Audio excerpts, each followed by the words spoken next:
अब तो उसे ना वो जो अघोरी था ना वो दिख भी रहा है। वो कहता है पीयूष पीयूष उधर देख, वही अघोरी है, वही अघोरी जो हमें दिखा। कोई खिड़की में नहीं था, कोई भी खिड़की में नहीं था।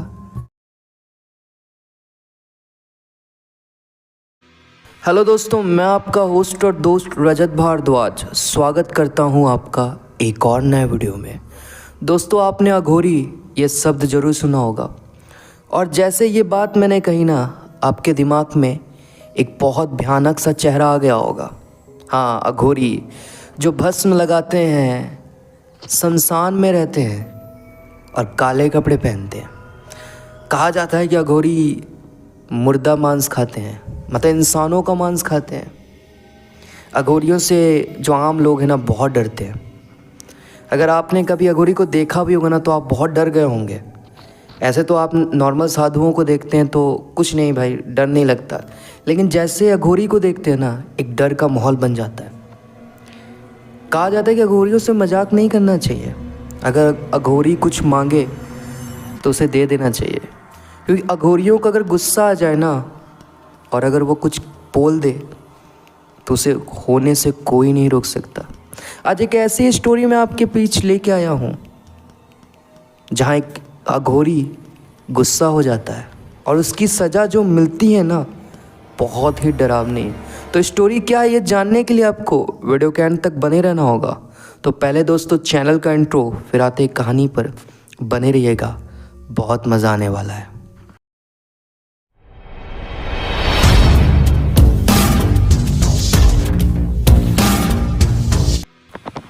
दोस्तों ये कहानी है अभिषेक, पीयूष और आयुष की। ये तीनों दोस्त हैं और बहुत अच्छे दोस्त हैं। अभिषेक जो है ना वो बनारस से है और पीयूष और आयुष बिहार से हैं। तो अभिषेक ने इनको कहा कि यार इस बार जो दिवाली है तुम हमारे यहाँ आके मनाओ, मतलब बनारस की दिवाली देखो, क्योंकि बनारस की दिवाली बहुत फेमस होती है। तो ये लोग ने डिसाइड किया कि हाँ यार इस बार आते हैं तुम्हारे यहाँ और तुम्हारे यहाँ की दिवाली देखते हैं। तो ये लोग आ गए अभिषेक के घर। तो ये लोग चले गए शाम को बनारस घाट। अगर आप में से कोई भी बनारस का होगा तो उसे पता होगा कि बनारस घाट में दिवाली के टाइम पे कितनी भीड़ होती है। बहुत दूर दूर से जो संत हैं, साधु हैं, वो लोग आते हैं वहाँ पे, क्योंकि उसे बहुत पूज्य स्थान माना जाता है बनारस को। बनारस मतलब यूपी में बहुत सारी जगह हैं जो बहुत पूज्य हैं, तो वहाँ पे बहुत सारे लोग आते हैं। तो ये लोग जब गए वहाँ पे तो इनको बहुत मज़ा आया, क्योंकि इससे पहले इन लोग ने ऐसा सीन कभी नहीं देखा था। इतने सारे दिए जल रहे थे और बहुत दूर दूर से लोग आए हुए थे। विदेश के भी कुछ लोग वहाँ पे दिख रहे थे। अब जहाँ पे इतने लोग हो ना तो बहुत सारे ढोंगी भी होते हैं, है ना, जो पैसा ठगते हैं, उल्टा पुल्टा बोलते हैं। तो ये लोग जब वापस आ रहे थे ना तो इनको एक अघोरी दिखता है जो भस्म लगाया हुआ है, काले कपड़े पहना हुआ है। उसने सिर्फ काली धोती सी पहनी हुई थी, इधर कुछ नहीं था। वो आता और इनको कहता ना कि बच्चा कुछ दे दे, कुछ दे दे। तो जो अभिषेक है ना वो 100 का नोट निकालता है और देने लग जाता है। तो अघोरी बोलता है कि पैसे का मैं क्या करूँगा, मैं अघोरी हूँ, मैंने तो ये संसार, ये मोह माया सब छोड़ दिया है, मुझे भूख लग रहा है, कुछ खिला दे मुझे। तो ये सुन के जो पीयूष है ना वो गुस्से में कहता है कि ये सही है, तुम लोग का पैसे दो तो पैसे नहीं लोगे और तुम लोग फिर बोलते हो कि हम अघोरी हैं। अगर तुम भगवान को इतना ही मानते हो तो फिर हमसे क्यों पैसे ले रहे हो? हाँ, घर बार तो सब छोड़ दिया है, तुम्हें तो कुछ परवाह है नहीं। जो पैसा दे रहा है रख लो, ज़रा नौटंकी मत करो। तो वो बोलता है कि बेटा गुस्सा मत करो, हम अघोरी हैं, हम पैसे नहीं लेते, अगर तुम्हें कुछ खिला देना है तो खिला दो। तो इतने में आयुष कहता है ना कि इनका सही है यार, अभी ये होटल में जाने का कहेंगे तो 300-400 का खा लेंगे और यहाँ पे हम 100 रुपये दे रहे थे तो इनको तो फ़ायदा हो जाएगा। ये बात सुन के ना थोड़ी सी अघोरी को ख़राब लगता है। तो अघोरी बोलता है तुम जानते हो तुम किसे बोल रहे हो? हम अघोरी हैं, हम अघोरी। हम अगर किसी का 100 का भी खाते हैं ना तुझे 1000 का दे के जाते हैं। आयुष कहता है कि तुम्हारी हालत देख के तो लग नहीं रहा है कि तुम्हारे पास 1 रुपया भी होगा और 1000 देने की बात करते हो। अगर इतना ही पैसा है और इतना ही कुछ तुम्हारे पास सच में है तो खुद मांग लो ना, अपनी साधना से प्रकट कर लो खाना, ये लोगों से क्यों मांग रहे हो? ये बात सुन के ना अघोरी गुस्सा हो जाता है और कहता है कि बेटा तू बहुत गलत कर रहा है, तो हम अघोरियों को जानता नहीं है। इसी में ना कुछ ऐसी बात आयुष कह देता है ना जो वहाँ कहनी नहीं थी। वो थोड़ी सी मतलब रफ़ लैंग्वेज में गाली वाली दे देता है। ये सुनने के बाद जो अघोरी है ना उसे गुस्सा आ जाता है। वो कहता है कि जा घर जा, तू और तेरा पूरा परिवार अब मुझे ढूंढेगा और मैं मिलूँगा नहीं। अब तुझे पता चलेगा कि असली अघोरी होता क्या है। बहुत मजाक उड़ाया है ना तूने, अब तू पछताएगा और तेरा परिवार पछताएगा। ऐसा कह के अघोरी चलने लग जाता है। तो ये सब सुन के ना अभिषेक को थोड़ा डर लगता है और अभिषेक कहता है कि यार अरे क्यों ऐसा कह रहे हो यार, कुछ खिला देते, पास में होटल था, बेकार में ऐसा बोल दिया। और जो अघोरी होते हैं वो बहुत पावरफुल होते हैं। ये बोलता है अरे कोई पावरफुल नहीं है, यहाँ पे बहुत सारे लोग हैं, ये लोग बस भस्म लगा के घूमने लग जाते हैं, शाम को देखना सारे तुमको पौवा पीते हुए मिलेंगे। ये लोग कुछ नहीं है, पैसा कमाने का ये लोग का ढोंग है। ऐसा कह के ना ये लोग चले जाते हैं। घर जाने के बाद ना थोड़ी ही देर बाद भाई 15 से 20 मिनट हुआ होगा, जो आयुष है ना उसका शरीर जलने लग जाता है, मानो जैसे कि गर्म पानी किसी ने डाल दिया हो। आयुष तुरंत अपने बॉडी से सारे कपड़े को खोलता है और बाथरूम चले जाता है, शावर ऑन करता है और शावर के नीचे बैठ जाता है। फिर भी उसकी जो जलन है ना वो कम नहीं हो रही। उसका शरीर पूरी तरह से जल रहा है, वो चीख रहा है, वो कह रहा है पीयूष अभिषेक कुछ करो यार, मेरा शरीर बहुत जल रहा है, मानो जैसे चमड़ी जल जाएगी। भी इतना जलन हो रहा था उसे। अभिषेक कहता है कि कहीं बाबा की बात सही तो नहीं हो गई। बोलता है अभी कोई बाबा की बात नहीं, मुझे लगता है कि कुछ रिएक्शन हो गया, मुझे डॉक्टर को बुलाओ। लोग डॉक्टर को बुलाते हैं। डॉक्टर एक इंजेक्शन दे के जाता है। 5-10 मिनट तो आराम मिलता है, लेकिन फिर से वही दर्द चालू हो जाता है। आयुष चीखता है, पूरा भाई जलन कम नहीं हो रहा है यार, जलन कम नहीं हो रहा है, और जल रहा है। और अब तो उसे ना वो जो अघोरी था ना वो दिख भी रहा है।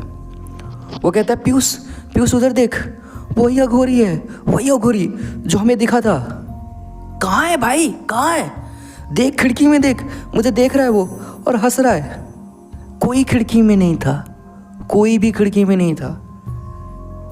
पीयूष और अभिषेक घर के बाहर जाके भी देखते हैं, कोई भी नहीं था। अभिषेक और पीयूष को अब पूरा यकीन हो गया है ना कि ये सब वो बाबा के चलते ही हो रहा है, ये सब वो अघोरी ही कर रहा है। अब ये सारी बात अभिषेक के पेरेंट्स को बताई जाती है। अभिषेक के पेरेंट्स तीनों को डांटते हैं और कहते हैं कि वो अघोरी तुम्हें कहाँ मिला था। तो ये लोग बताते हैं कि उस घाट में मिला था। इसके पापा अभिषेक, पीयूष ये लोग गाड़ी में निकलते हैं और उस घाट की तरफ जाते हैं। पूरा घाट खोज लेते हैं, वो अघोरी इनको नहीं मिलता।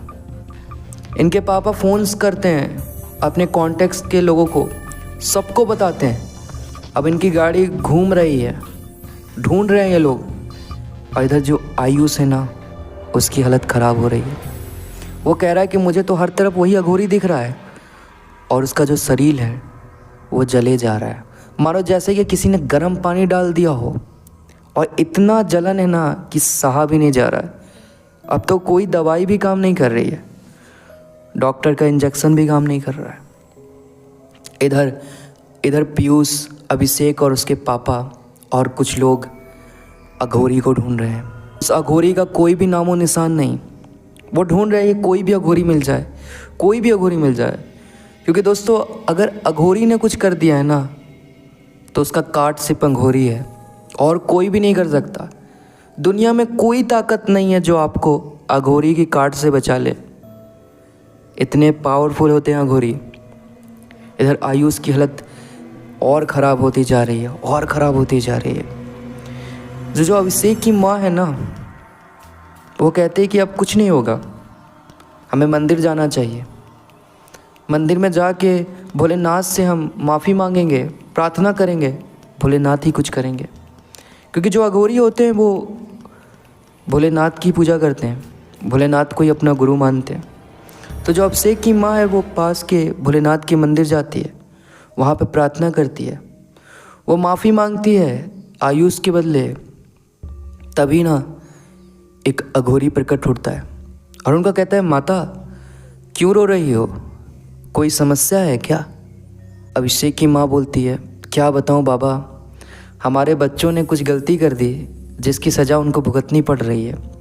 बस इसलिए मैं मंदिर आई हूँ भोलेनाथ से माफ़ी मांगने। आप मुझे बताइए क्या दिक्कत है, शायद मैं कुछ कर सकूँ आपके लिए।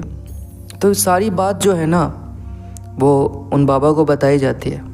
बोलते हैं कि कहाँ है आपका बेटा, कहाँ है घर, मुझे लेके चलिए, मैं शायद ठीक कर सकता हूँ।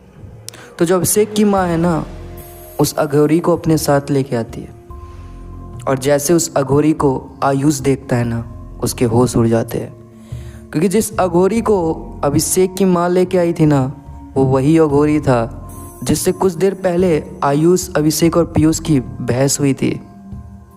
वो देख के ना आयुष को हंसता है और कहता है, मैंने कहा था ना कि तू और तेरा पूरा परिवार मुझे खोजेगा और मैं नहीं मिलूँगा। वो तो माता भोलेनाथ के द्वार चली गई, और भोलेनाथ हमारे आराध्य हैं। अगर उनके पास कोई जाके कुछ मांगता है तो हमें पूरा करना पड़ता है।